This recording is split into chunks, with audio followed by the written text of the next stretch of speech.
Kerala digital VC Ciza Thomas media വണ്ണോട് സംസാരിക്കുന്നു തത്സമയം.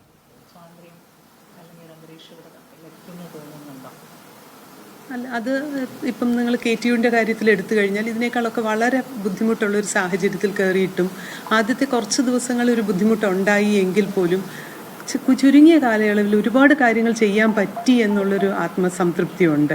അതുകൊണ്ട് തന്നെ അങ്ങനെ ഒരു അല്പം പോലും അങ്ങനെ ഒരു ചിന്ത വിഷമിപ്പിക്കുന്നില്ല. നമ്മൾ ചെയ്യണമെന്ന് കരുതി കഴിഞ്ഞാൽ ചെയ്യാൻ പറ്റും എന്ന് തന്നെയാണ് എൻ്റെ വിശ്വാസം. അത് എൻ്റെ എക്സ്പീരിയൻസിലൂടെ എനിക്ക് വന്നിട്ടുള്ളൊരു വിശ്വാസമാണ്.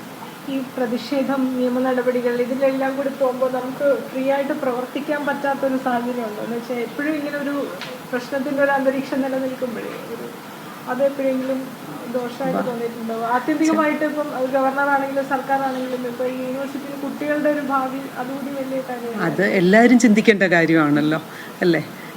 ഇപ്പോൾ ഒരു പോസ്റ്റ് താൽക്കാലികമായിട്ട് ഇരിക്കുന്നത് തന്നെ കുട്ടികൾക്ക് വേണ്ടിയും ഒരു സിസ്റ്റം മുന്നോട്ട് പോകാൻ വേണ്ടിയിട്ടാണ്. അതെല്ലാവരും ചിന്തിക്കേണ്ട കാര്യമാണ്. പക്ഷേ അങ്ങനെ വരുന്ന നെഗറ്റീവായിട്ട് വരുന്ന ചിന്തകളോ അല്ലെന്നുണ്ടെങ്കിൽ പ്രവർത്തനങ്ങളോ നമ്മളെ പുറകിലോട്ട് പിന്തിരിപ്പൻ ഇതിലോട്ട് പോകാൻ ഞാനില്ല. അതൊന്നും എനിക്ക് ബാധിക്കാറേ ഇല്ലെന്നുള്ളത് തന്നെയാണ് എൻ്റെ ഒരു സ്ട്രെങ്തായിട്ട് ഞാൻ വിചാരിക്കുന്നത്. അതൊക്കെ വരും. അത് ഞാനൊരു ഈഗിളിനെയാണ് എപ്പോഴും ചിന്തിക്കുന്നത്. ഈഗിള് പറക്കുമ്പം മുകളിലോട്ട് പറക്കും. വലിയ സംഘർഷങ്ങളൊന്നും ഇല്ലാതെ പോകാനാകും. നേരത്തെ നടപടി നേരിട്ടയാളാണ് സർക്കാരിന്റെ അനുമതി ഇല്ലാതെ സ്ഥാനം ഏറ്റെടുത്തതിന്. അപ്പോൾ ഇത്തവണ അങ്ങനെ ഉണ്ടാകില്ല എന്ന പ്രതീക്ഷയാണ് സിസ തോമസ് പങ്കുവെക്കുന്നത്. ഇനി